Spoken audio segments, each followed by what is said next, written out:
Lab technician കോഴ്സിനെ പറ്റിയാണ് ഞാൻ പറയുന്നത്.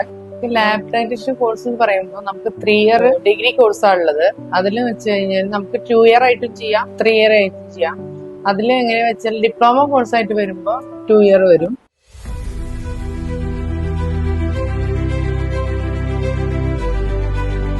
ത്രീ ഇയർ ആയിട്ട് വരുമ്പോൾ നമുക്ക് ഡിഗ്രി കോഴ്സ് ആയിട്ട് വരും. അതാവുമ്പോൾ പ്രൊഫഷണൽ കോഴ്സും കൂടെയാണ്. പ്രൊഫഷണൽ കോഴ്സ് എന്ന് പറയുമ്പോൾ നമുക്ക് 2 രീതിയിലാണ് സർട്ടിഫിക്കേഷൻ വരുന്നത്. ഒന്ന് പ്രൊഫഷണൽ കോഴ്സ് ആയിട്ട് വരുന്നുണ്ട്.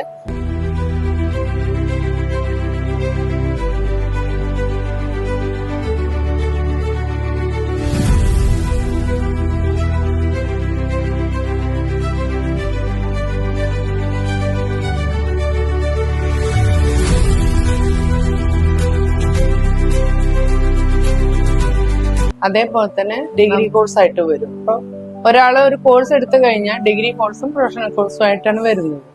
അപ്പോൾ ആ കുട്ടികൾക്ക് എന്തായാലും മെച്ചമായിരിക്കും. എനിക്ക് പറയാനുള്ളത് വെച്ചാൽ നമുക്ക് വിദേശത്ത് ജോലിക്ക് പോവുകയാണെങ്കിൽ കുട്ടികൾക്ക് നല്ല മെച്ചമായിരിക്കും. കാരണം ഈ യൂണിവേഴ്സിറ്റി കോഴ്സ് ആകുമ്പോൾ കുട്ടികൾക്ക് പുറത്തു പോയാലും ഈ ജോബിനെ പറ്റി നന്നായിട്ട് പറയാനും വർക്ക് ചെയ്യാനും പറ്റും. അതുപോലെ തന്നെ നമ്മൾ പഠിച്ചത് യൂണിവേഴ്സിറ്റി കോഴ്സാണെന്ന് ഇവർക്ക് ക്രെഡിറ്റോട് കൂടെ പറയാനും പറ്റുന്ന ഒരു കോഴ്സാണ്. +2 കഴിഞ്ഞ കുട്ടികൾക്ക് എല്ലാവർക്കും ചെയ്യാൻ പറ്റിയ ഒരു കോഴ്സുമാണ്